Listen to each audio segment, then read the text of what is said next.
Kawan kala itu bertanya kepada dia, "Kenapa Bapak mengajukan peninjauan kembali berulang kali?" Apa yang dia sampaikan kala itu, ini relate dengan apa yang disampaikan oleh Prof. Puji tadi. Satu alasannya teman-teman, karena tidak ada lagi artijo al-kostar di Mahkamah Agung. Itu salah satu pertimbangan yang bersangkutan mengajukan peninjauan kembali. Sebegitu menakutkannya artijo al-kostar, bahkan banyak cerita teman-teman, orang terpidana sudah mengajukan PK, tapi ketika mendapatkan jajaran majelisnya, dan ada artijo al-kostar di sana, mereka cabut pendaftaran PK-nya, karena mereka khawatir hukumannya akan diperberat. Itu soal Pak Artijo Alkostar, tentu kita semua sangat berduka dengan kepulangan Pak Artijo beberapa waktu yang lalu. Kemudian soal Dewan Pengawas. Dewan Pengawas ini unik, teman-teman.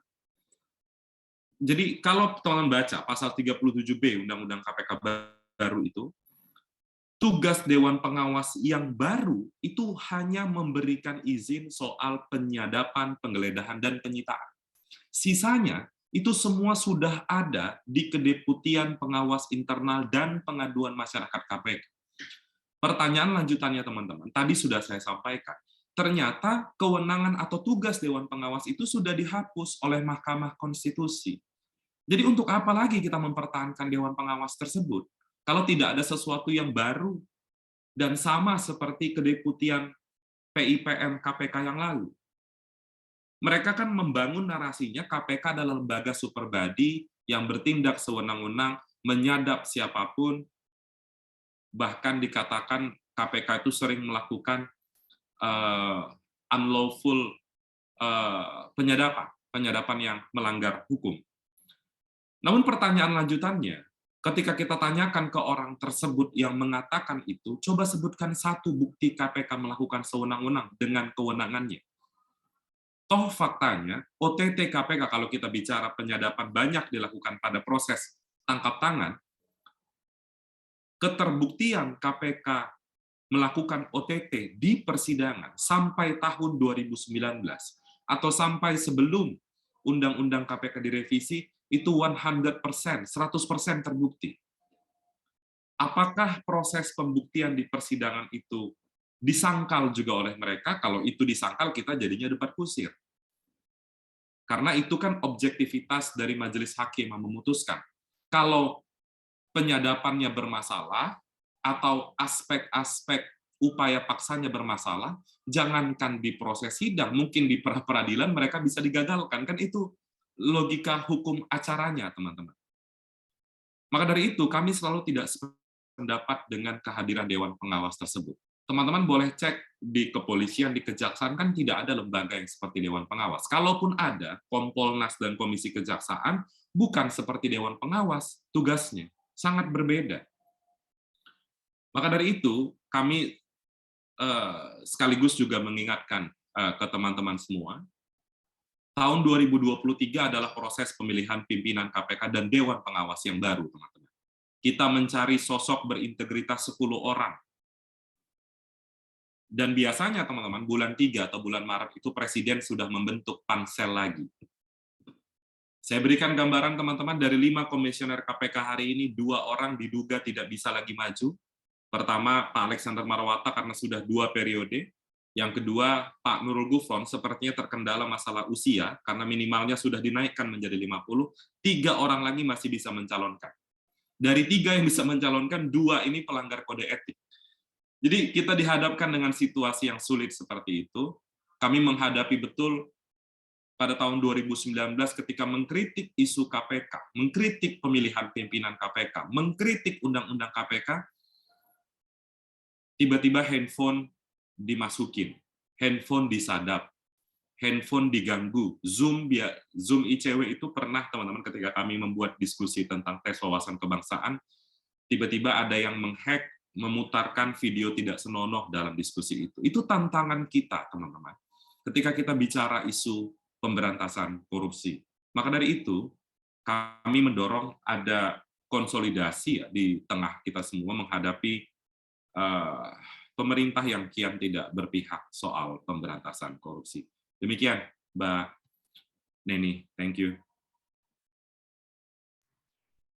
Baik, terima kasih kepada Bapak Kurnia dan juga Prof. Puji atas jawabannya. Kepada saudara yang tadi bertanya, apakah ada follow up untuk pertanyaannya, ataukah telah dicukupkan?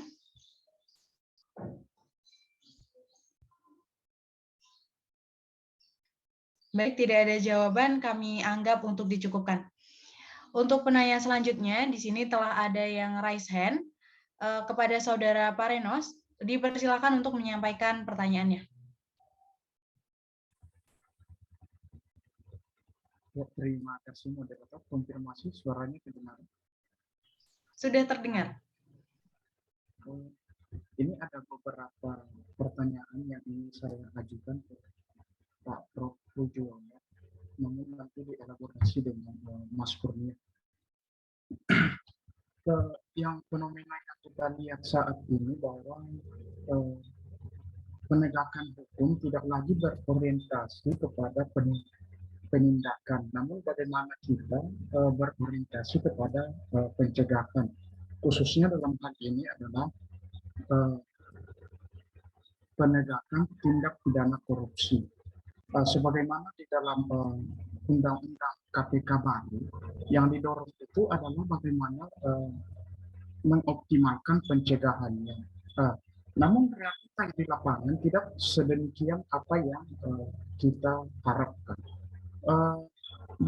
Saya ambil contoh beberapa ini, salah satunya adalah Bupati Bogor yang melibatkan instansi lain, yang melibatkan instansi pengawas lain, yaitu BPK.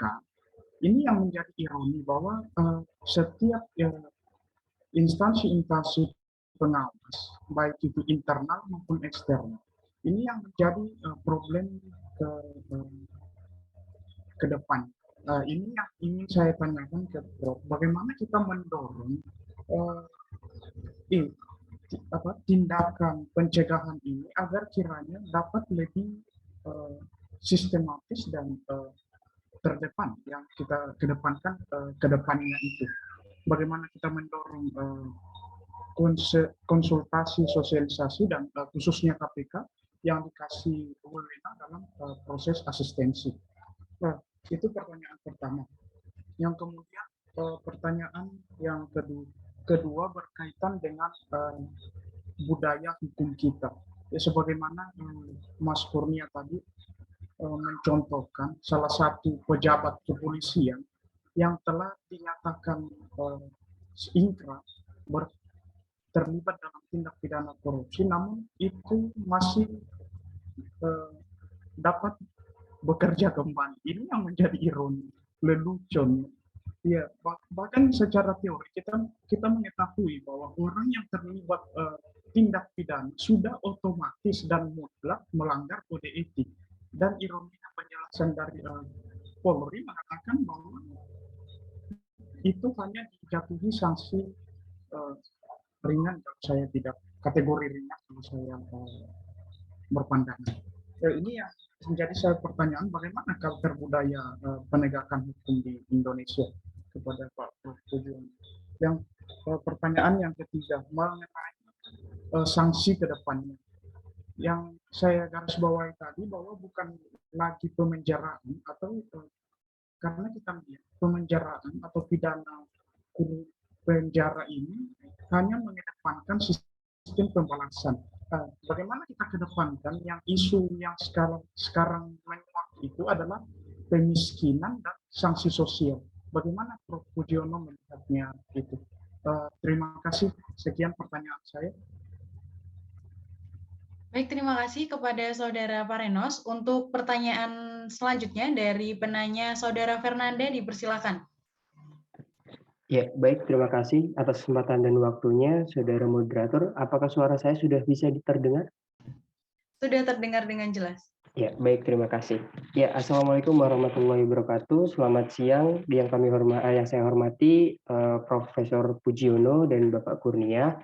Baik, perkenalkan saya Fernanda. Saya dari Universitas Diponegoro, Bapak.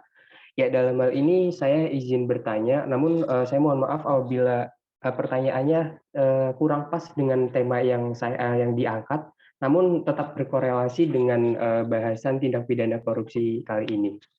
Baik, dalam hal ini saya sedang mengikuti sebuah ajang di mana perlombaan tersebut itu mengangkat sebuah adanya parallel investigation dalam menangani tindakan pidana korupsi.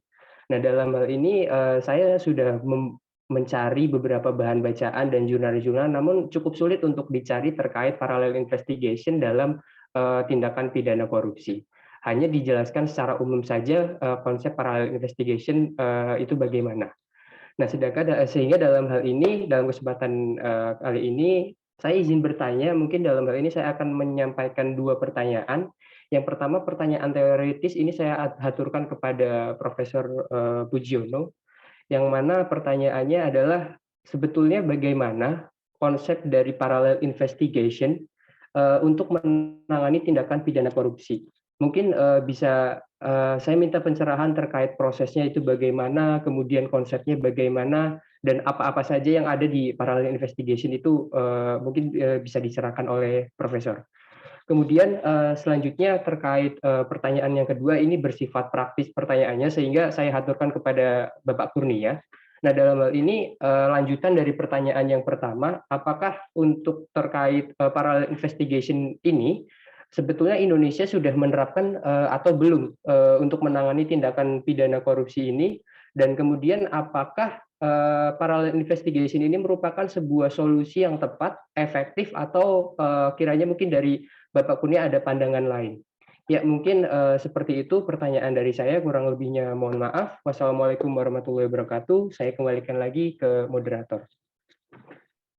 Baik, terima kasih atas pertanyaannya dari Saudara Fernanda.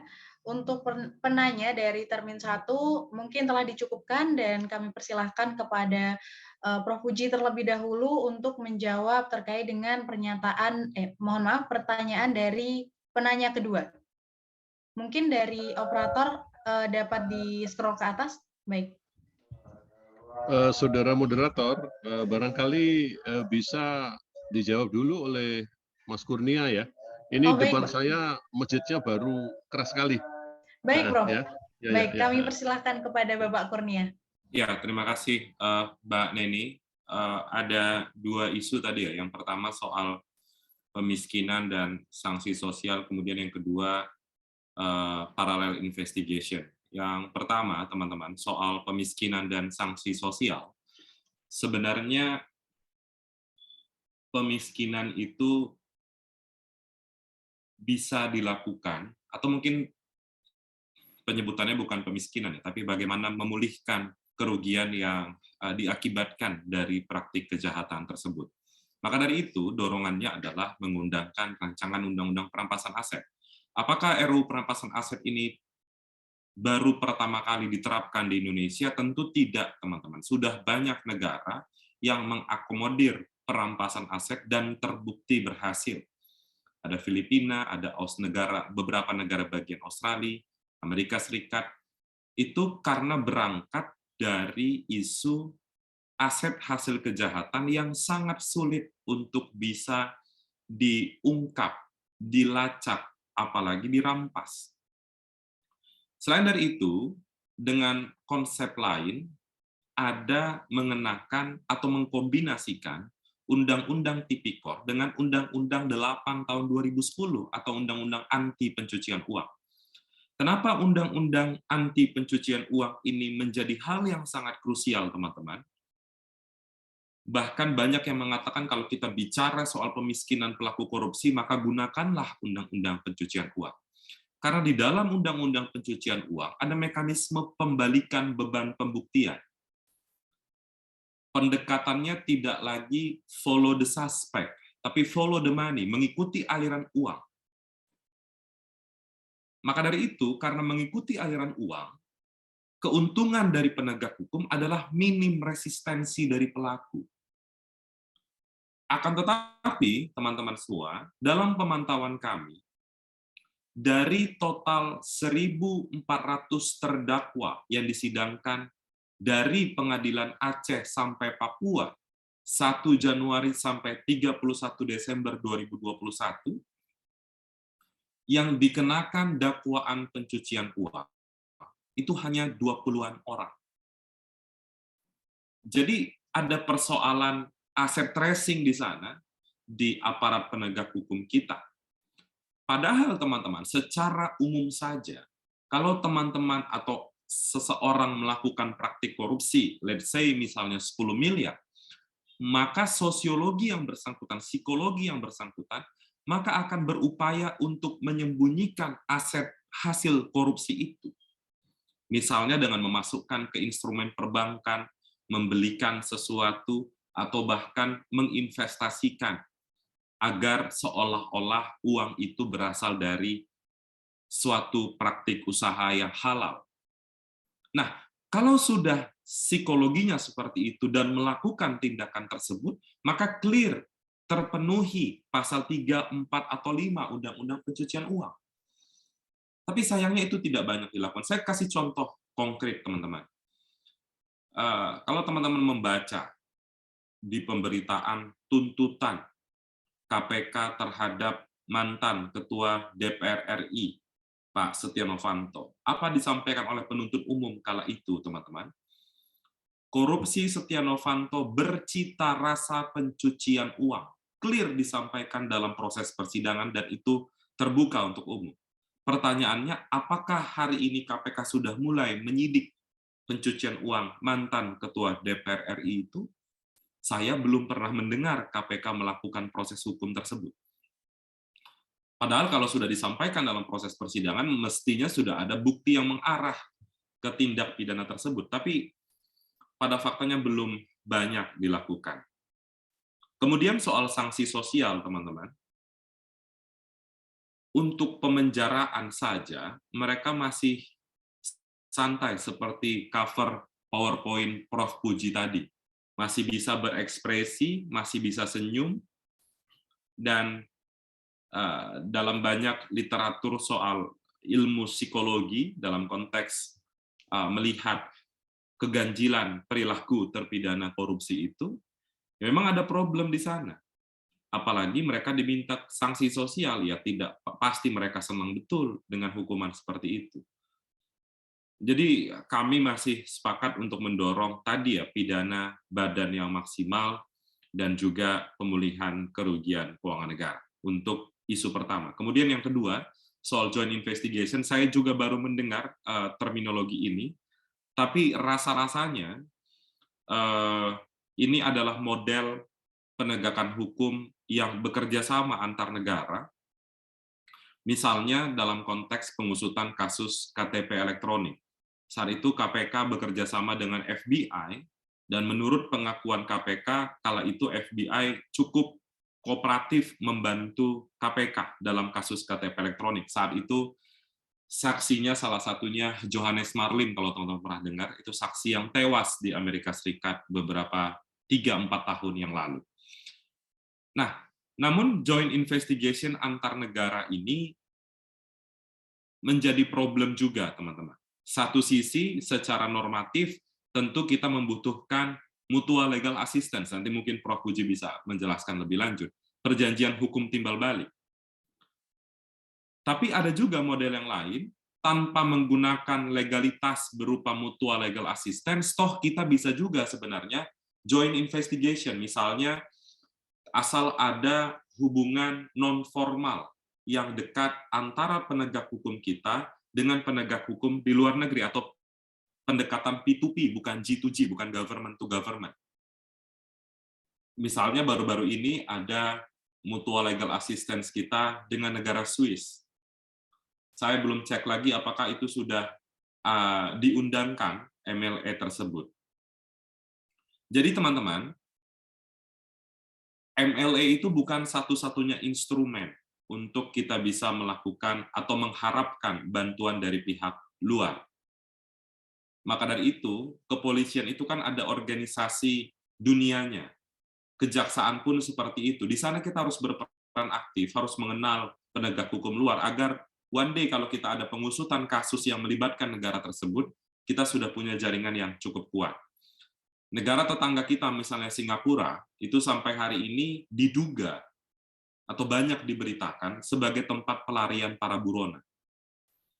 Misalnya dalam kasus BLBI, banyak yang menduga, banyak yang berpikiran, sepertinya pelaku BLBI yang sudah di SP3, yaitu Samsul dan Ici Nur Salim itu berada di Singapura. Maka dari itu, ternyata negara yang dekat dengan Indonesia bukan berarti kita mampu melakukan penegakan hukum atau mengharapkan sesuatu yang kita harapkan. Mencari buronan itu sulit betul di negara-negara yang sepertinya kerap dijadikan suaka bagi para pelaku korupsi tersebut. Di luar itu ada juga joint investigation kita yang cukup, mungkin bisa dibilang lumayan berhasil. Dalam kasus Garuda, kita bersama dengan SFO Inggris, mereka cukup kooperatif ketika membantu KPK membongkar kasus korupsi yang melibatkan direksi atau jajaran petinggi BUMN Garuda Indonesia. Demikian, Mbak Neni. Terima kasih. Baik, terima kasih Pak Kurnia. Untuk selanjutnya, dipersilakan kepada Prof. Puji. Ya, terima kasih. Mohon maaf tadi depan saya pas adzan keras sekali ya.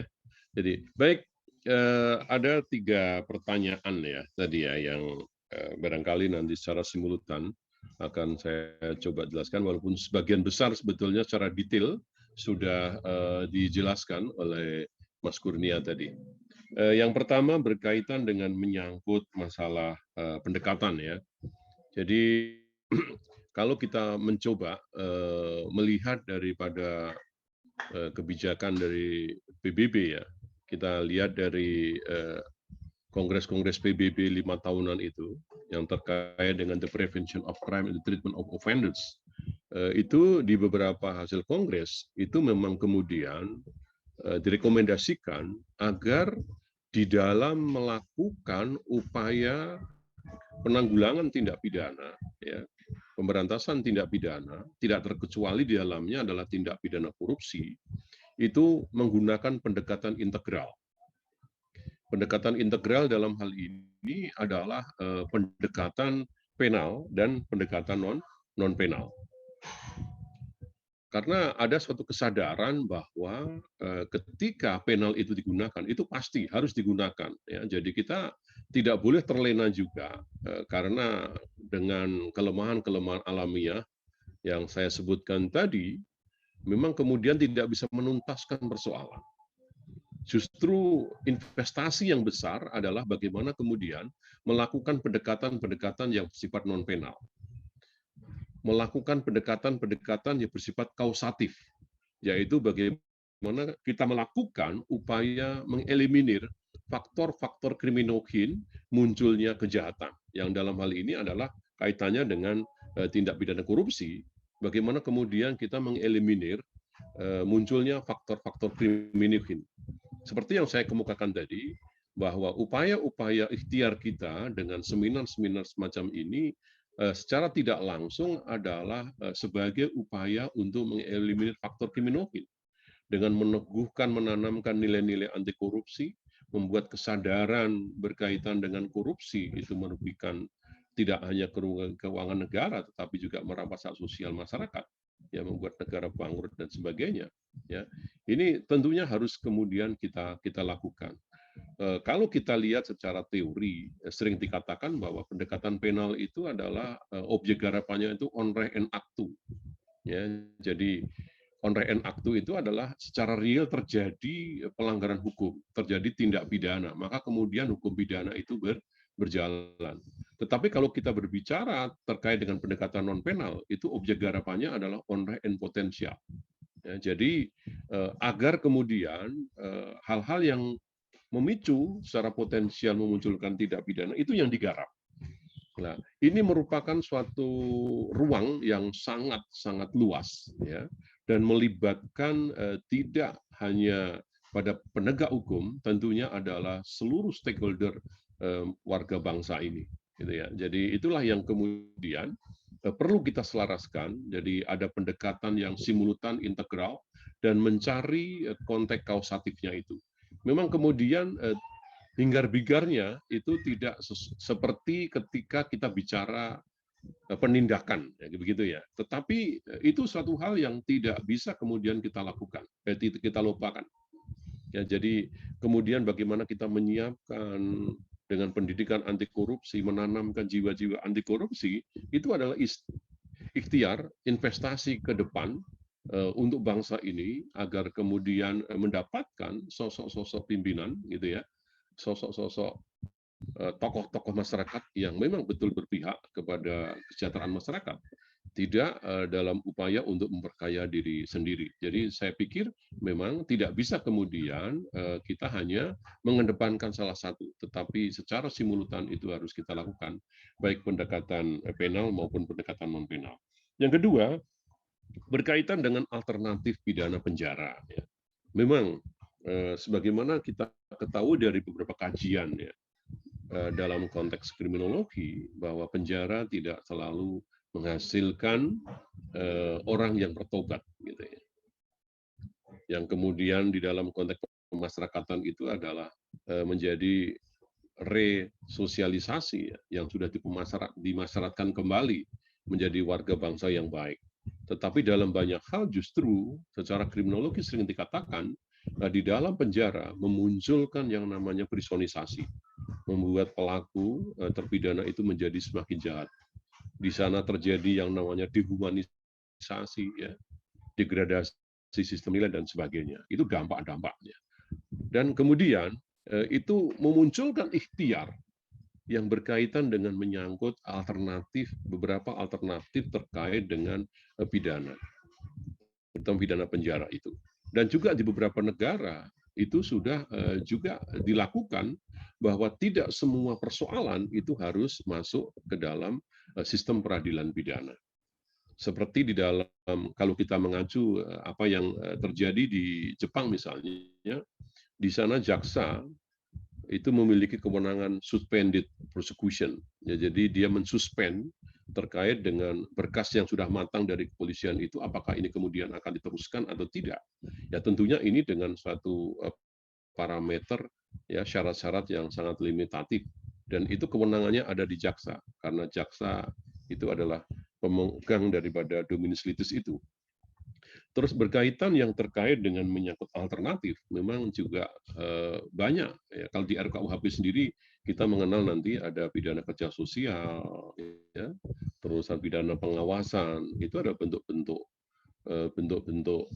alternatif untuk menghindarkan pidana penjara. Ya, persoalannya kemudian kalau kita berbicara tindak pidana korupsi, gitu ya.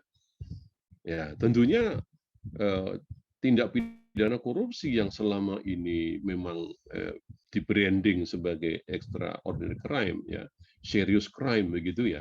Ya tentunya apakah kemudian filosofinya sangat cocok kemudian kalau itu diberikan alternatif dengan sanksi pidana yang notabene lebih ringan, misalnya pidana pengawasan atau pidana kerja sosial di sana, gitu.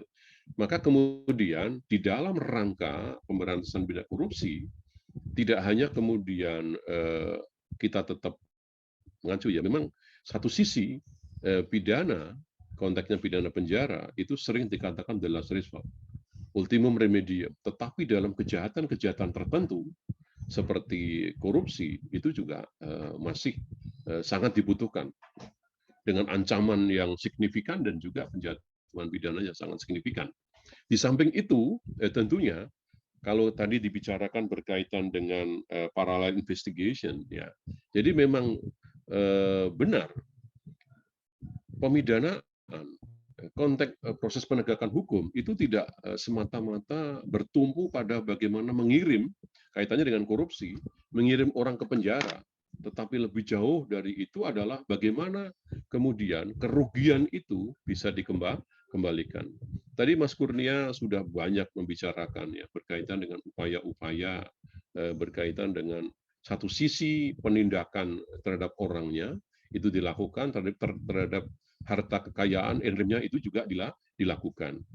Kalau kita mengikuti beberapa berita, ya, waktu itu bahwa PPATK mensinyalir bahwa banyak rekening-rekening yang notabene tidak bertuan dalam tanda petik gitu ya, tidak jelas pemiliknya itu banyak dan jumlahnya juga banyak. Isinya banyak, jumlahnya banyak. Yang ditengarai itu adalah hasil dari tindak pidana. Yang itu sebagai upaya pencucian uang. Sebagai upaya pencucian uang. Tetapi persoalannya kemudian kita tidak memiliki instrumen hukum untuk melakukan yang dalam hal ini adalah perampasan aset. Maka kemudian ada kerjasama, kalau kita barangkali tidak lupa di situ PPATK dengan kemudian Mahkamah Agung, ada beberapa instansi untuk mentreatment hal demikian ini melalui proses gugatan di pengadilan. Ya, jadi orientasinya memang kemudian tidak hanya bagaimana melakukan pemidanaan terhadap secara fisik pada pelaku, tetapi juga pengembalian hasil kejahatan itu. Kita dengan Undang-Undang Perampasan Aset, RUU Perampasan Aset, diharapkan sebetulnya kita bisa memperlakukan NPC, non-confisc base. Ya, jadi yang diburu itu adalah hartanya tadi.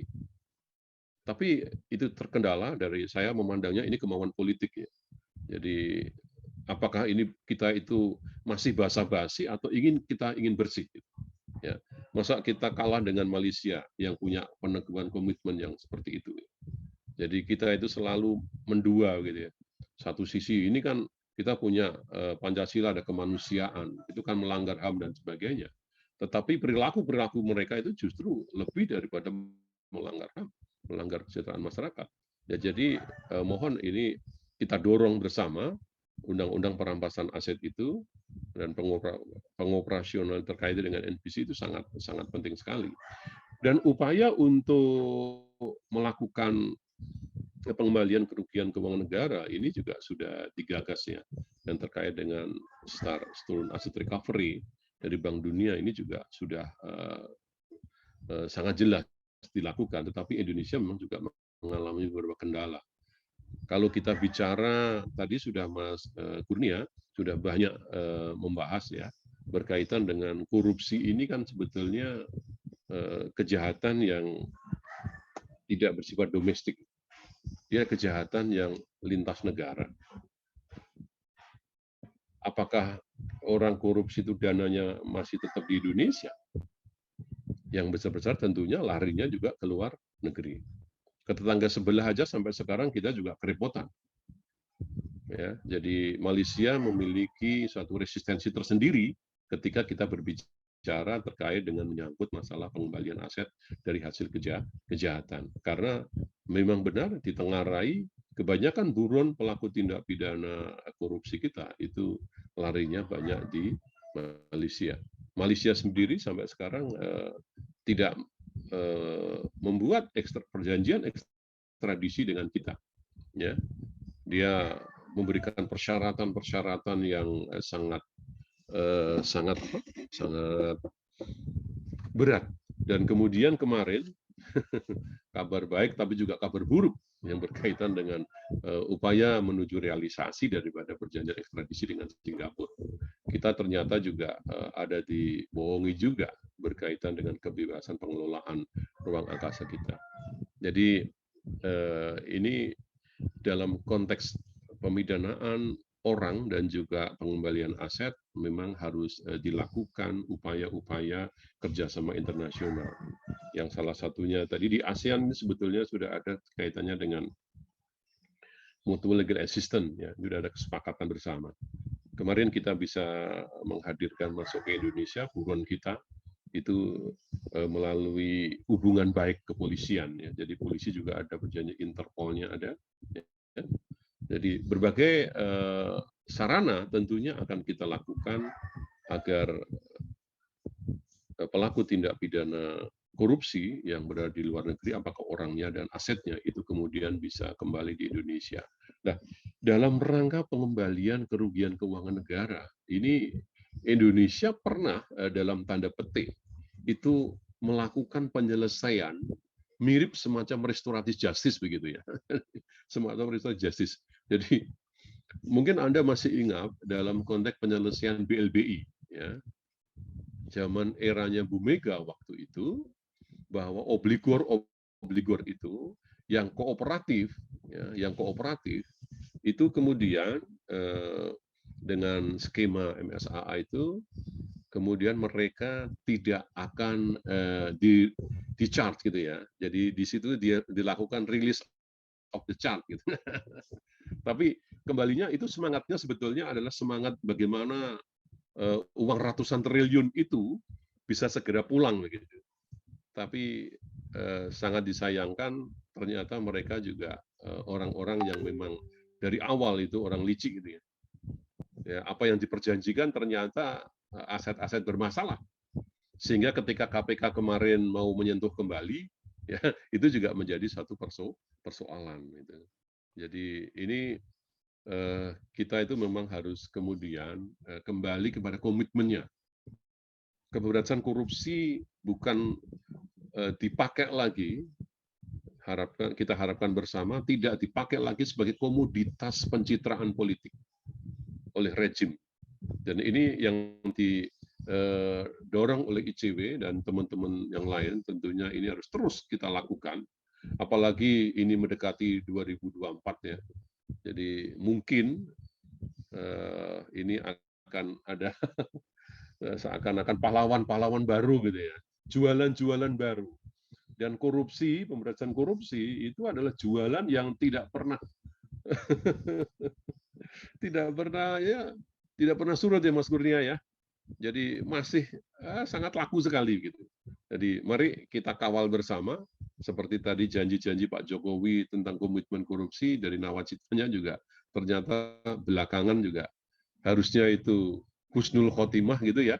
Tapi kok malah su'ul khotimah dengan tragedi tragedi pemasungan KPK itu gitu. Jadi demikian Mbak dari saya. Nanti barangkali ada pertanyaan lain, sudah kita diskusikan bersama. Baik, terima kasih Prof. Puji atas jawabannya. Kepada Saudara Parenos, apakah ada follow-up question terkait dengan jawaban yang telah diberikan oleh Prof. Puji dan juga Bapak Kurnia? Cukup.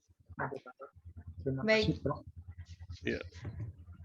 Baik, terima kasih atas jawabannya.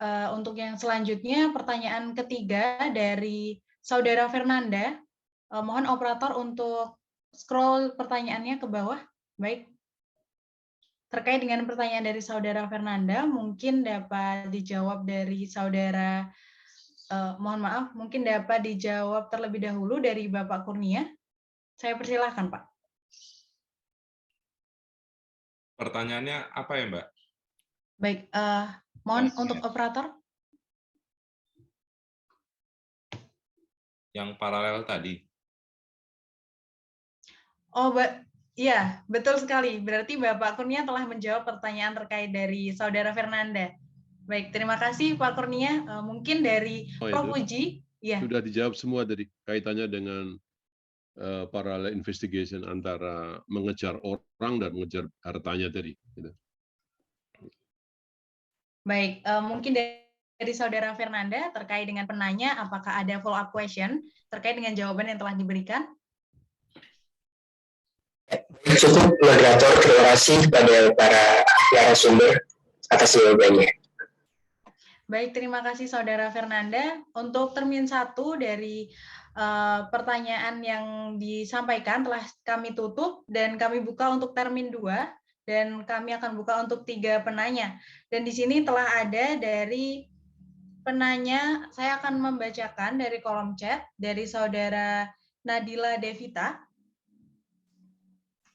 Untuk pertanyaannya, salah satu penyebab kegagalan peradilan pidana dalam pemberantasan tindak pidana korupsi adalah berhukum yang bersifat legalistik positivistik. Karena tindak pidana korupsi merupakan kejahatan yang dilakukan oleh kalangan intelektual, oleh mereka yang memiliki wewenang dan disokong oleh modal, serta sistem yang bersifat eksklusif.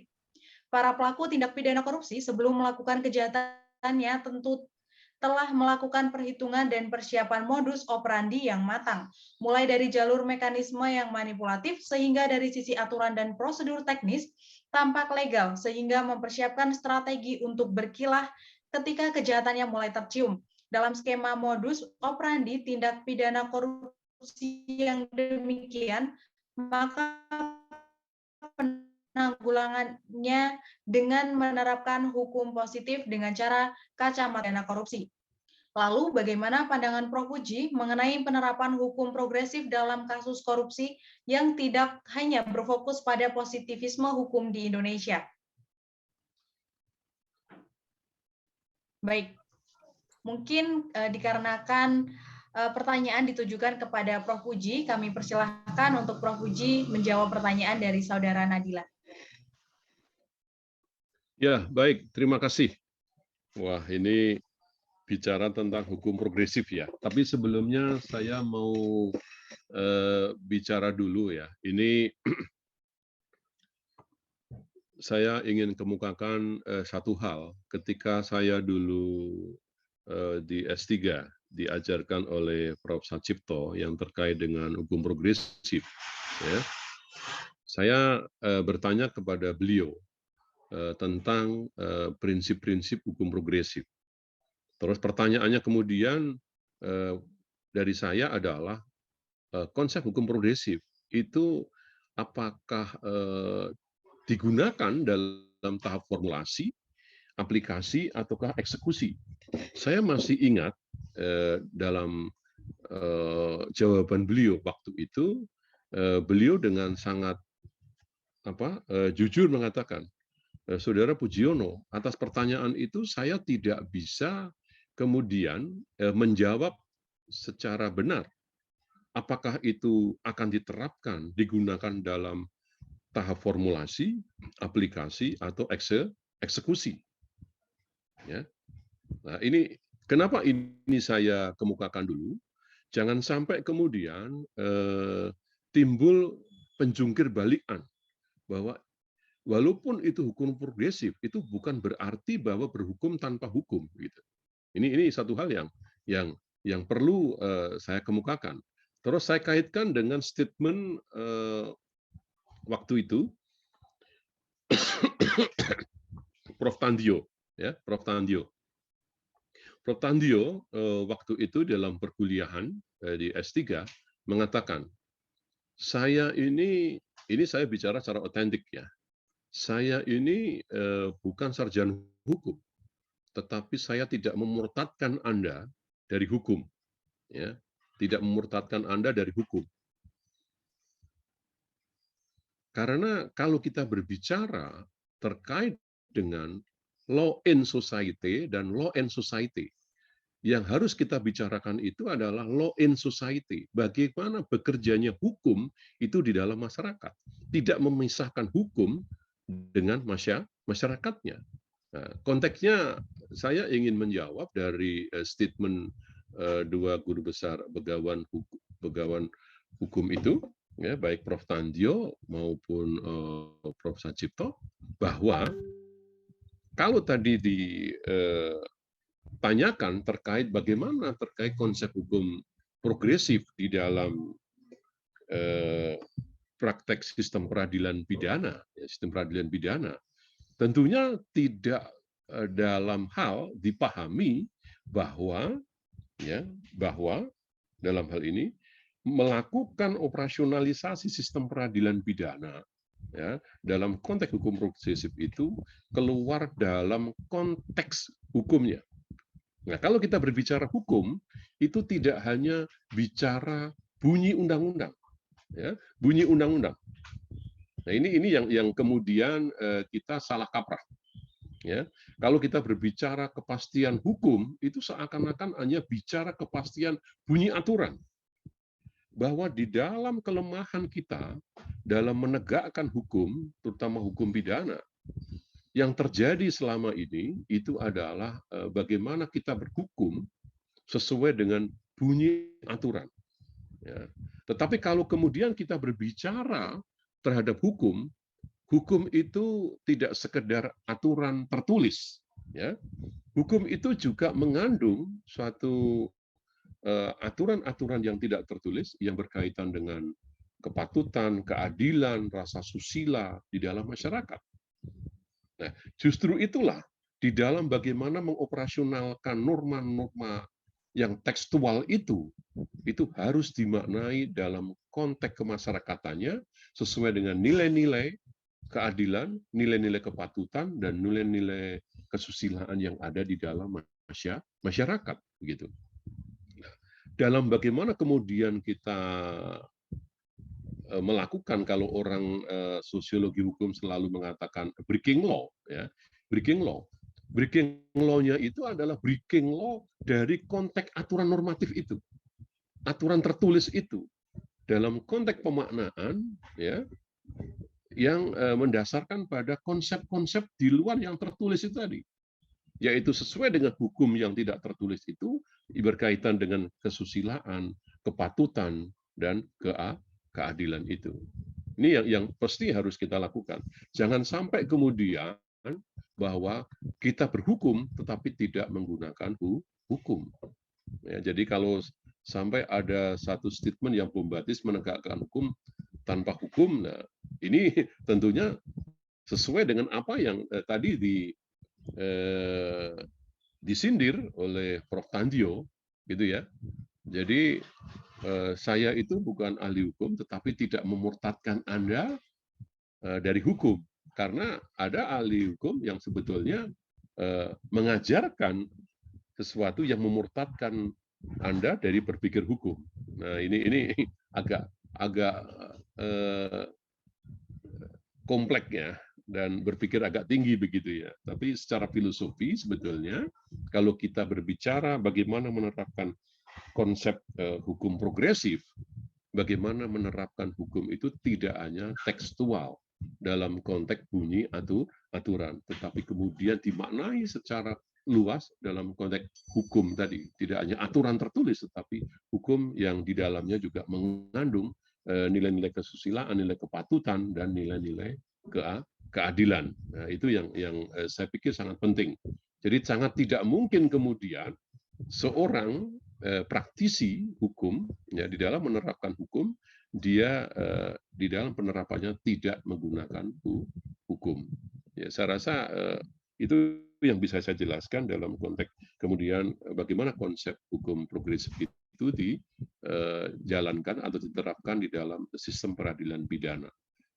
Konsep dasarnya karena hukum itu tidak hanya untuk bunyi aturan itu, tetapi hukum itu untuk manusia, untuk kemanfaatan pada manusia. Nah, kemanfaatan manusia itu juga mendasarkan pada hukumnya juga.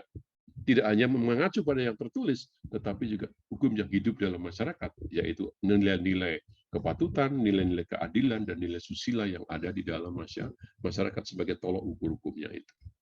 Demikian, saudara moderator, yang bisa saya jelaskan dari pertanyaan saudari Vermelia tadi. Demikian jawaban saya. Terima kasih Prof. Puji atas jawabannya. Kepada saudari Nadila, apakah ada follow up question terkait dengan jawaban yang telah diberikan oleh Prof. Puji? Baik, tidak ada tanggapan. Kami anggap cukup. Untuk penanya selanjutnya, di sini ada yang raise hand. Silahkan kepada saudara Rafif untuk menyampaikan pertanyaannya.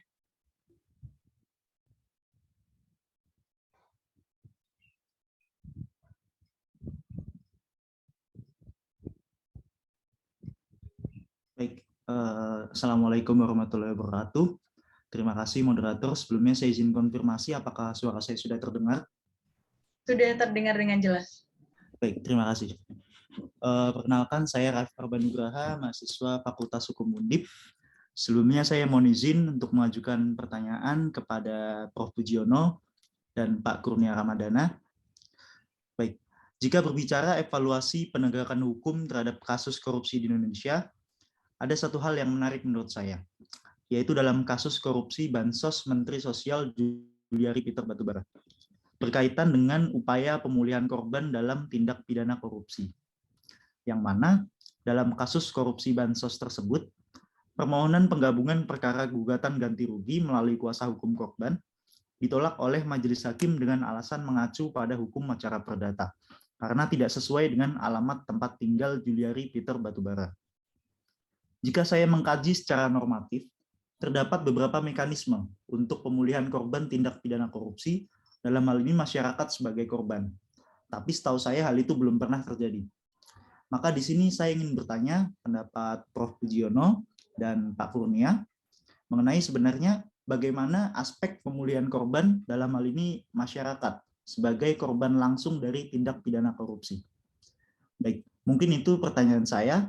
Mohon maaf apabila ada salah kata. Wassalamualaikum warahmatullahi wabarakatuh. Baik, terima kasih kepada Saudara Rafif. Untuk penanya yang selanjutnya, ini adalah penanya terakhir. Mohon maaf, saya izin membacakan untuk pertanyaan yang ada di kolom chat. Dari Saudara Muhammad Ilham Purnama, bagaimana tanggapan Prof. Puji dan Pak Kurnia terhadap kebijakan Jaksa Agung Burhanuddin tentang kasus korupsi 50 juta tidak perlu dihukum, melainkan hanya mengembalikan kerugian negaranya saja? Terima kasih. Baik, mungkin dari kedua pertanyaan tersebut dapat dijawab terlebih dahulu dari Bapak Kurnia. Kami persilahkan. Ya, terima kasih Mbak Neni dan pertanyaan-pertanyaannya teman-teman. Yang pertama soal pemulihan korban, kebetulan ICW atau saya menjadi salah satu kuasa hukum dari korban korupsi Bansos kemarin. Kami menyusun bersama, mengkaji kira-kira penerapan pemulihan korban seperti apa yang tepat terkait dengan kasus Bansos itu. Kita tahu ada 3 sebenarnya mekanisme hukum yang bisa digunakan, gugatan perdata, restitusi melalui LPSK, dan juga penggabungan perkara gugatan ganti kerugian. Kami mencoba menggunakan pasal 98 KUHP tentang penggabungan perkara gugatan ganti kerugian. Saat itu kurang lebih ada belasan korban Bansos, meskipun ada perdebatan di sana, terutama soal kerugian langsung. Dan kita bicara soal kausalitas tindak pidana, apakah benar dari kasus suap 34 miliar yang diperoleh oleh Juliari Batubara itu benar-benar mengakibatkan kerugian dari para masyarakat, terutama korban yang mengajukan pasal 98 KUHP itu. Kami memang di awal cukup kesulitan mendokumentasikan bukti-bukti tersebut, karena logika sederhananya, tentu masyarakat tidak berpikir untuk memfoto misalnya dari bansos itu, di dalam bansos itu, bagaimana sebenarnya barang-barang yang atau makanan yang diberikan oleh pemerintah. Namun kami yakin, dan berdasarkan pengakuan para korban itu, kualitasnya buruk. Bahkan teman-teman, salah satu korban bansos tersebut mengatakan makanan yang diberikan, jangankan untuk manusia, kucing saja tidak mau memakan makanan bansos yang diberikan oleh Kementerian Sosial di wilayah Jabodetabek tersebut. Saat itu, kami mengajukan ke Pengadilan Tipikor Jakarta pada Pengadilan Negeri Jakarta Pusat. Namun kami mencoba melakukan hal-hal yang mungkin tidak tertuang dalam peraturan perundang-undangan. Saat itu kami mengajukan kan syarat di dalam pasal terkait dengan 98 atau 99 KUHP itu sebelum tuntutan dibacakan. Jadi kami mendaftarkan penggabungan tersebut, itu pengadilan saja kaget ketika membaca konstruksi gugatan itu. Belum pernah terjadi dalam kasus korupsi, meskipun ada Mas Rafif dulu dalam kasus Akil Mukhtar, kita sempat mengajukan penggabungan, tapi ditolak, kemudian kita langsung pindah ke mekanisme gugatan perdata. Karena belum pernah ada yang mengajukan pasal 98 untuk kasus korupsi, sehingga kami berpikir, ini kasus yang di-highlight oleh masyarakat luas. Jadi ketika proses persidangan berlangsung, kita duduk di jajaran penonton saat itu, atau masyarakat yang bisa melihat proses persidangan langsung, kita angkat tangan, teman-teman, ketika proses sidang berlangsung. Agar apa? Agar hakim notice bahwa kita sedang di sana, mendampingi para korban. Hakim kaget kala itu, dan memberikan kesempatan kami berbicara, lalu kami sampaikan bahwa kami adalah kuasa hukum korban korupsi Bansos yang sedang mengajukan pasal 98 KUHP.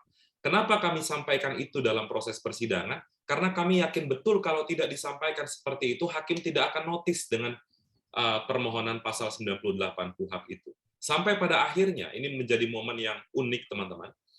kami diberikan akses untuk duduk berdampingan dengan penuntut umum, berhadap-hadapan dengan kuasa hukum terdakwa. Saat itu kuasa hukumnya Pak Magdir Ismail. Nah, kala itu hakim sempat memberikan angin segar kepada kami, silahkan lengkapi dokumen dan lain sebagainya, administrasi yang kurang, tapi ketika persidangan selanjutnya ternyata permohonan kami ditolak, dengan alasan seperti yang disampaikan oleh Mas Rafif tadi, harus mengikuti, kalau ingin mengajukan pasal 98 KUHP, mestinya mengikuti rumpun hukum perdata, yaitu gugatan harus ditujukan sesuai dengan alamat tergugat. Tentu ini tidak masuk akal argumentasinya. Sebab, loh, Juliari itu kan disidangkan di Pengadilan Tipikor pada Pengadilan Jakarta Pusat. Kalau kami mengajukan pasal 98 KUHP, yang notabene itu adalah penggabungan hukum perdata dengan hukum pidana, untuk apa kami ajukan di Pengadilan Negeri Jakarta Selatan? Kalau kami mengajukan di Pengadilan Negeri Jakarta Selatan, namanya mekanisme gugatan perdata, bukan penggabungan perkara gugatan ganti kerugian. Itu yang menjadi problem. Nah, sebenarnya Mas Rafif dan teman-teman semua, putusannya belum ingkrah. Kami mengajukan kasasi, dan itu sudah berjalan 1 tahun, tapi belum ada putusan kasasinya. Kenapa ini menjadi penting? Karena ini akan menjadi preseden. Di seluruh Indonesia, kalau ada terjadi praktik korupsi, apa tujuannya? Tujuannya agar masyarakat tidak hanya sebagai penonton dalam proses persidangan. Kita semua sebagai korban praktik korupsi harus punya payung hukum untuk menggugat para pelaku korupsi secara langsung. Meskipun ada isu lainnya, karena selama ini kita lihat penuntut umum yang notabene sebagai representasi negara, representasi korban, tidak sungguh-sungguh memperjuangkan hak korban itu sendiri. Itu alasan filosofi dibalik kami mengajukan penggabungan perkara gugatan ganti kerugian. Kalau ini berhasil, teman-teman, bisa dibayangkan, masyarakat bisa berdaya secara mandiri untuk melakukan proses hukum dan menggugat para pelaku korupsi. Teman-teman semua, baru-baru ini Kejaksaan sedang menyidik kasus korupsi minyak goreng. Maka pertanyaan lebih lanjutnya, siapa korban korupsi minyak goreng? 123 peserta di Zoom ini adalah korban korupsi minyak goreng semua. Kita berpergian ke warung, ke minimarket, angka harga minyak goreng itu melonjak drastis. Apalagi ketika kemarin, kalau kita yang beragama Muslim merayakan atau melangsungkan ibadah puasa yang membutuhkan minyak goreng sebagai bahan utama untuk memasak, bukan seperti kata salah satu ketua umum parpol, kalau tidak bisa menggoreng harusnya merebus, kan itu ada kekeliruan dalam berpikir menyampaikan itu. Jadi teman-teman, kebetulan ICW Mas Rafif saat ini sedang meneliti lebih lanjut soal pemulihan korban korupsi, karena ini sebenarnya diatur dalam United Nations Convention Against Corruption atau UNCAC, bahwa negara peserta harus mengakomodir korban untuk mengajukan gugatan tersebut. Maka dari itu, nanti hasil penelitian kami pasti akan kami diseminasikan, mungkin 2-3 bulan lagi itu sudah selesai. Kami juga mewawancarai para pemangku kepentingan seperti kepolisian, kejaksaan, KPK, Mahkamah Agung, LPSK, bagaimana perspektif mereka memandang korban kejahatan secara umum, secara khusus korban korupsi. Bagi kami sebenarnya pasal 98 KUHP itu membuktikan legal standing dan kausalitas, itu menjadi hal penting. Kalau itu sudah terdokumentasikan dengan baik dan diserahkan ke pengadilan, semestinya tidak ada alasan bagi majelis hakim untuk menolak gugatan pasal 98 KUHP tersebut. Kemudian yang kedua, soal 50 juta rupiah, tadi sebenarnya sudah saya jelaskan dalam PowerPoint. Kami pada posisi tidak sependapat dengan usulan itu karena masih ada dalam aspek legal formilnya, masih ada pasal 4 Undang-Undang Tipikor yang melarang pengembalian menghapus dapat dipidananya seseorang. Kalaupun pengembalian itu dianggap sebagai stimulus untuk menjadikan tuntutan ringan dan hukuman ringan, kami sepakat dengan itu karena itu adalah upaya dari pelaku untuk bisa mengembalikan sepenuhnya kerugian atau aset hasil kejahatan yang dia peroleh. Ini ada berantakan logikanya, teman-teman. Ada yang menyampaikan, kenapa ini penting? Karena lembaga pemasyarakatan kita sudah penuh atau penjara sudah penuh. Padahal kalau kita lacak, teman-teman, berdasarkan data Kementerian Hukum dan HAM, per Maret 2021, itu jumlah napi korupsi hanya 0,8% di seluruh Indonesia. Apa yang besar sudah jelas narkotika, yang harusnya direhabilitasi, tapi tetap dipaksakan masuk menjadi warga binaan. Jadi bagi kami korupsi itu agak sulit dihitung, teman-teman. Bagaimana kemudian kalau korupsinya 40 juta, tapi terhadap pembangunan sekolah? Bagaimana kemudian pembangunan jembatan di desa-desa? Apakah adil ketika kita membiarkan pelaku-pelaku itu hanya mengembalikan kerugian dan tidak menjalani proses hukum? Bagi kami itu tidak adil dan mesti ditinjau ulang kebijakan yang sedang atau sepertinya sedang serius ditangani oleh Kejaksaan Agung. Demikian Mas Rafif, dan teman satu lagi yang bertanya, semoga menjawab. Assalamualaikum warahmatullahi wabarakatuh. Baik, Waalaikumsalam warahmatullahi wabarakatuh. Selanjutnya kepada Prof. Puji kami persilahkan. Ya, terima kasih. Ya, yang pertama berkaitan dengan penggabungan ya. Jadi kalau Mas Kurnia secara empirik melakukan dalam konteks korban tindak pidana korupsi ya. Saya waktu di BKBH Fakultas Hukum Undip pernah melakukan 2 kali, tetapi tidak dalam konteks perkara korupsi, ya, tidak dalam konteks perkara korupsi. Jadi memang seperti apa yang tadi dikemukakan oleh Mas Kurnia, bahwa undang-undangnya ada, jelas sekali kan, tetapi 2 hal, terkait dengan pemahaman, dan yang kedua itu berkaitan dengan etiket baiknya.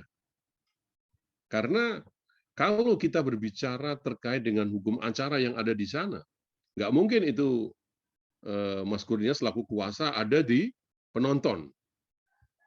Seperti yang waktu saya alami itu, saya duduk seperti tadi dikatakan bersebelahan dengan JPU menghadapi penasihat hukum dan dengan terdakwa waktu itu. Dan memang ada beberapa kelemahan yang terkait dengan hanya tuntutan pidana, tuntutan dengan kerugian material. Yang kedua, ketika tidak puas ya tergantung, tidak bisa upaya banding, tergantung dari kasus, apakah kasus pidananya itu banding atau tidak begitu. Andai kan kemudian inkrah di PN, misalnya pidananya sangat ringan, sedangkan ganti kerugiannya juga tidak memadai, ya kita tidak bisa melakukan upaya banding di sana. Itu memang. Tetapi bahwa ini sebuah terobosan, ya, saya pikir ini sebuah terobosan yang bagus, dan peneguhan terkait dengan menyangkut eksistensi perlindungan korban. Itu sangat bagus sekali, Mas Kurnia. Jadi saya justru baru mendengar ini, kalau kemarin dalam kasusnya Yuliani Barugara itu nggak ada penggabungan perkaranya. Itu sangat bagus sekali.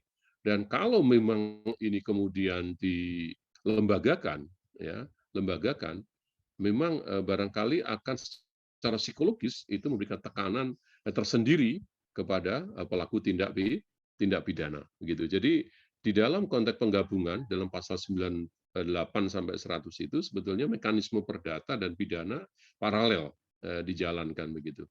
Ya, jadi memang ada plus minusnya di sana. Tetapi sebagai terobosan kaitan dengan proses peradilan pidana untuk kasus korupsi, terutama bagaimana perlindungan eksistensi korban, gitu ya. Ini perlu untuk kemudian dilakukan dan diterobos kembali. Yang berkaitan dengan menyangkut jaksa ya, kalau yang saya waspadai justru pengembalian itu menghapus penuntutan, ya, tidak akan dituntut. Ini yang kita waspadai, justru banyak kasus yang belum menjadi perkara itu dihentikan ketika mengembalikan itu pengakuan dari teman-teman yang sendiri yang harus kita waspadai gitu kan. Ya, memang satu sisi kita dihadapkan satu dilema ya. Kalau memang tidak signifikan dalam konteks kerugian, kemudian memang daripada negara juga harus membiayai ketika dia harus dipenjara dan sebagainya, pertimbangan praktis dan pragmatis itu masih bisa diterima. Tetapi kemudian yang perlu kita waspadai adalah eksistensi pasal 4 yang jelas-jelas pengembalian kerugian keuangan yang tidak akan menghapuskan sifat melakukan perbuatan, itu masih ada pasal itu. Nah, ini yang perlu kemudian kita waspadai adalah banyak kasus yang nominalnya besar, tidak terberkas, tetapi dengan dikembalikan kerugian itu justru tidak diteruskan. Ini saya kritik betul sama teman-teman kejaksaan itu. Dan anehnya, secara umum diumumkan bahwa kejaksaan berhasil membalikan dan tidak meneruskan. Sekian lah. Ini fantastis sekali. Ini mohon untuk dicermati. Kalau memang sudah itu menjadi perkara, ya tentunya harus rolling, begitu kan? Kecuali nanti di RKUHP kemudian ada, di dalam undang-undang kejaksaan memang memungkinkan kemudian jaksa dengan diskresinya itu untuk menghentikan di sana penyelesaian di luar itu. Tetapi dalam konteks kasus yang belum diberkas terus malah ada pengembalian, itu menjadi justifikasi dari seakan-akan yang 50 juta ini yang bahaya, gitu, mendompleng di sana. Dan itu realitas yang terjadi. Dan mohon maaf, ini saya selaku Ketua Pusat Kajian Kejaksaan mengkritik itu, dan saya itu dapatkan informasi juga dari teman-teman yang orang dalam gitu. Ini yang kemudian harus dibuat secara transparan dan ada payung hukum yang sangat kuat begitu. Jadi kalau memang mau mengacu seperti di Jepang dengan suspended prosecution, itu pun berlaku pada korupsi, ya harus ada transparansi yang benar. Jadi jangan justru belum jadi berkas dikembalikan seakan-akan hilang kasusnya. Ini yang justru akan memberikan ruang bermain yang tidak terkontrol dan menjadi modus baru korupsi yang muncul dalam proses peradilan pidana. Jadi saya rasa demikian jawaban dari saya, dan saya kembalikan kepada saudara moderator. Baik, terima kasih banyak Prof. Puji atas jawabannya. Dan untuk Saudara Muhammad Ilham dan juga Saudari Nadila, apakah ada follow-up question terkait jawaban yang telah diberikan? Baik, tidak ada tanggapan, saya anggap untuk cukup. Dan terima kasih kepada Prof. Puji dan juga Bapak Kurnia, yang mana dalam hal ini telah menjawab pertanyaan-pertanyaan dari peserta diskusi riset 1. Dan bagi seluruh peserta yang belum berkesempatan untuk bertanya atau masih memiliki pertanyaan, boleh disampaikan pada kesempatan lain dikarenakan keterbatasan waktu kita. Dan mohon kepada Prof. Puji dan juga Pak Kurnia untuk dapat menyampaikan closing statement pada diskusi riset 1 kali ini. Mungkin dapat diawali dari Mbak Kurnia terlebih dahulu untuk menyampaikan closing statement-nya. Iya, teman-teman, dari diskusi kita tadi, kalau saya boleh tarik satu kesimpulan, masih banyak pekerjaan rumah dalam aspek penegakan hukum yang belum optimal dilakukan oleh jajaran aparat penegak hukum. Proses pembuatan politik hukum anti korupsi yang digagas oleh pemerintah masih perlu diperbaiki, bahkan sampai pada level mendasarnya. Sembari kita juga mendesak agar ada iktikat baik political will dari pemerintah dan juga DPR. Tentu kita harus memahami dalam Undang-Undang Kejaksaan, Undang-Undang Kepolisian, dan juga Undang-Undang KPK baru, Presiden adalah pimpinan tertinggi aparat penegak hukum. Jaksa Agung kapanpun bisa diganti, Kapolri kapanpun bisa dicopot, KPK secara kelembagaan sudah masuk dalam rumpun kekuasaan eksekutif. Maka dari itu, meskipun ini klise terdengarnya, tapi memang meneguhkan janji politik itu menjadi hal yang sangat krusial. Ke depan kita masih akan menghadapi tantangan yang luar biasa besar soal pemberantasan korupsi. Tentu kita menanti langkah aparat penegak hukum, misalnya kalau kita melihat langkah kejaksaan, cukup progresif memang ketika mengusut kasus korupsi minyak goreng yang sangat berkaitan dengan isu publik. Maka dari itu kita harus perhatikan betul bagaimana konstruksi hukumnya Dan kita masih menanti kalau teman-teman update isu korupsi minyak goreng, itu kerugian keuangan negaranya belum disampaikan oleh Kejaksaan Agung. Kita akan menanti bersama, karena kerugian keuangan negara itu kami yakin sangat besar, dan itu akan menentukan bagaimana nanti langkah Kejaksaan Agung. Begitu juga untuk KPK dan kepolisian, permasalahan tadi yang saya highlight, soal Brotoseno dipekerjakan kembali, dianggap berprestasi, itu kita bisa menakar. Ternyata model seperti ini, komitmen yang digagas oleh kepolisian. Soal KPK, tadi sudah saya sampaikan, awal tahun 2023 menjadi akhir masa jabatan pimpinan KPK dan Dewan Pengawas, itu menjadi pekerjaan rumah kita bersama, baik ICW, masyarakat sipil lain, para akademisi, guru besar, dan juga mahasiswa untuk menjaga KPK dengan mendesak agar tidak lagi memilih orang-orang yang bermasalah. Dan juga teman-teman, proses penegakan hukum hari ini, bagaimana kita bisa memberdayakan masyarakat pada pembahasan terakhir soal pemulihan korban, mesti ditingkatkan lagi pemahaman masyarakat agar tidak mengandalkan sepenuhnya penegak hukum yang masih dipenuhi dengan permasalahan dalam menindak kasus korupsi. Juga menyangkut lembaga kekuasaan kehakiman, Mahkamah Agung, meskipun kita paham betul bahwa putusan hakim harus dianggap benar, persidangan itu independen dan imparsialitas, tapi rasa-rasanya kalau kita merujuk pada sejumlah pemberitaan, sulit bagi kita untuk tidak melayangkan kritik, bahkan kritik yang keras terhadap lembaga kekuasaan kehakiman. Maka dari itu dibutuhkan langkah yang progresif, bukan hanya dari pemerintah, penegak hukum, dan juga legislatif, tapi dari kita semua, apalagi kita adalah mahasiswa Fakultas Hukum yang memahami betul, sekalipun kadang-kadang yang kita baca berbeda dengan yang diajarkan oleh Prof. Puji dan teman-teman dosen semua. Tapi itulah realita penegakan hukum kita, maka dari itu pendekatan beyond the law kadang-kadang harus kita lakukan, karena yang kita lihat itu semua beyond the law, teman-teman.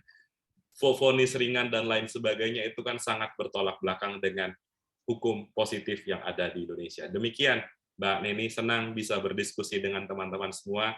Assalamualaikum warahmatullahi wabarakatuh. Waalaikumsalam warahmatullahi wabarakatuh. Terima kasih atas closing statement dari Bapak Kurnia. Dan untuk closing statement selanjutnya, kami persilakan kepada Prof. Puji. Ya, terima kasih, saudara moderator. Saya tidak akan memberikan closing statement. Ya, saya hanya berpesan karena tadi Mas Kurnia sudah sangat lengkap sekali dalam closing statement-nya. Saya hanya ingin memberikan pesan kepada para mahasiswa, para peserta, dan kita semuanya, bahwa hingar-bingar kegiatan seperti ini, tentunya harapannya adalah akan menumbuhkan, melahirkan pionir-pionir baru, orang-orang yang betul-betul memiliki integritas, orang-orang yang memiliki komitmen bersama dalam konteks pemberantasan korupsi. Karena jangan sampai kemudian ini hanya semacam suatu seremoni ya dalam suatu kegiatan belaka, tetapi lebih jauh dari itu bagaimana kegiatan-kegiatan seperti ini menjadi proses internalisasi nama-nama nilai-nilai anti korupsi, sehingga ketika kemudian kita hadir dalam tampuk kekuasaan, apakah itu di level bawah, level atas, atau sampai yang tertinggi, tentunya membawa misi-misi anti korupsi itu sendiri. Saya rasa demikian, Mbak. Saya tidak akan memberikan suatu hal yang sifatnya evaluatif, tadi telah dilakukan, tetapi saya mencoba melakukan suatu refleksi bersama bahwa kegiatan ini mudah-mudahan akan menghadirkan bertambahnya barisan dari orang-orang yang punya komitmen dan integritas di dalam bagaimana memperjuangkan pemberantasan anti korupsi ini. Terima kasih. Baik, terima kasih untuk Prof. Puji. Dan sebelum acara inti ini berakhir, izinkan saya untuk membacakan kesimpulan dari materi yang telah disampaikan oleh kedua pembicara kita terkait dengan problematika pemidanaan bagi korupsi di Indonesia, bagi para koruptor di Indonesia. bahwa penegakan hukum tidak berjalan di ruang hampa, atau hal tersebut tidak bisa hanya melihat dari secara sempit. Semakin gencarnya penindakan yang dilakukan, baik dari KPK ataupun dari Kejaksaan, deret ukur terjadinya tindak pidana korupsi kelihatan lebih tidak terbendung lagi. Dan perlu diwaspadai terkait dengan praktek diskon pemidanaan bagi para koruptor. Terkait dengan apakah penegakan hukum pidana hanya mencakup dari pendekatan penal saja, terkait dengan kelemahan dari pendekatan penal sendiri, yakni adalah sebab-sebab terjadinya tindak pidana, terutama dalam hal ini adalah tindak pidana korupsi, sangat kompleks dan berbeda dan berada di luar jangkauan hukum pidana. Hukum pidana hanya merupakan bagian kecil dari sarana kontrol sosial yang tidak mungkin mengatasi masalah kejahatan sebagai masalah kemanusiaan dan kemasyarakatan yang sangat kompleks. Sehingga terkait dengan penegakan hukum tidak hanya menggunakan pendekatan penal, namun juga dengan pendekatan non-penal. Kemudian anti korupsi tidak lebih dari sekadar jargon politik yang dimanfaatkan oleh pejabat.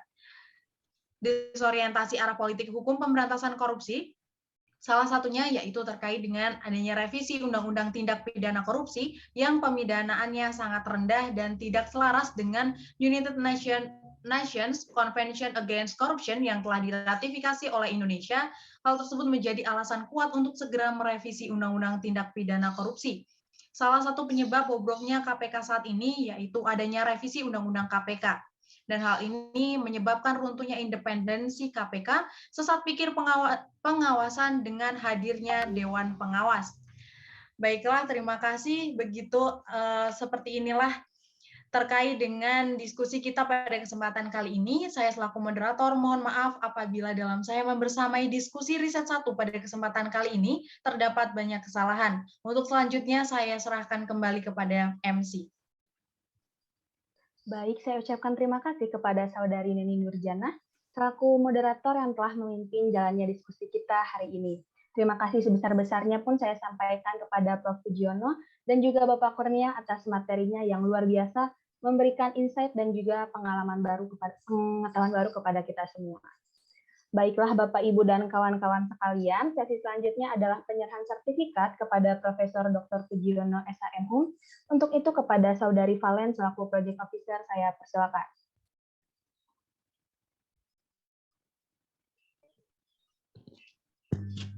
Izin konfirmasi kepada MC, apakah suara saya terdengar? Sudah terdengar. Pertama-tama saya ucapkan terima kasih banyak kepada Bapak Profesor Pujiono SHM selaku guru besar Hukum Pidana Fakultas Hukum Universitas Diponegoro atas kesediaan dan juga kesempatannya untuk menjadi pembicara pada diskusi kita pada kali ini. Sekiranya dengan penyerahan simbolik ini, saya harap mendapatkan esensi nyata yang dapat mewakili rasa ucapan terima kasih kami selaku panitia kepada Bapak Prof. Puji pada kesempatan kali ini.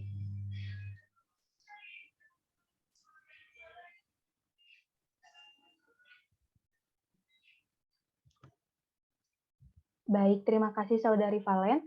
Selanjutnya adalah penyerahan sertifikat kepada Bapak Kurnia Ramadana. Untuk itu kepada Saudari Valen saya persilakan kembali. Baik, kembali lagi kami mengucapkan terima kasih banyak kepada pembicara kedua kita, Bapak Kurnia Ramadana selaku pembicara kedua atas kesediaan dan juga kesempatannya untuk jadi pembicara pada diskusi kita kali ini. Sekiranya dengan penyerahan secara simbolik ini, saya harap mendapatkan esensi nyata dan juga tersampaikan rasa ucapan terima kasih dari panitia untuk Bapak Kurnia Ramadana sebagai pembicara kita pada kali ini. Terima kasih teman-teman. Terima kasih Bapak. Terima kasih Pak, terima kasih Saudari Valen. Selanjutnya saya persilahkan kembali kepada Saudari Valen untuk memberikan sertifikat kepada moderator kita, Saudari Neni Nurjana. Untuk itu saya persilahkan.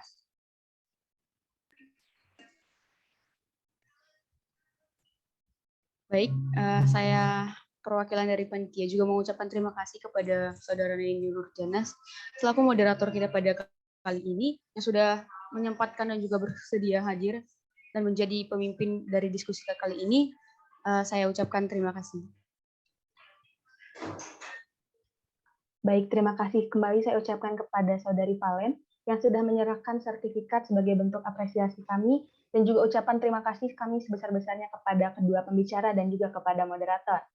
Baik, agenda selanjutnya adalah sesi dokumentasi. Para peserta diharapkan untuk menyalakan fitur kameranya masing-masing dan kepada perwakilan dari panitia dapat langsung memberikan aba-abanya.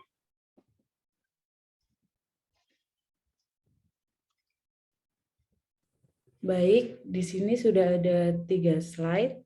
Untuk slide pertama, 1, 2, 3. Slide kedua, 1, 2, 3. Dan slide terakhir, 1, 2, 3.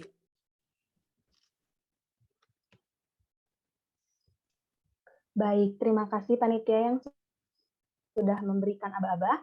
Diingatkan kepada seluruh peserta untuk mengisi link absensi yang sudah disediakan oleh panitia melalui kolom chat. Baiklah Bapak, Ibu, dan kawan-kawan sekalian, sebelum kita akhiri acara ini, karena tadi kita sudah mengawali dengan doa, maka baiknya juga kita tutup dengan doa. Mari kita berdoa sesuai dengan agama dan kepercayaannya masing-masing. Berdoa dipersilakan.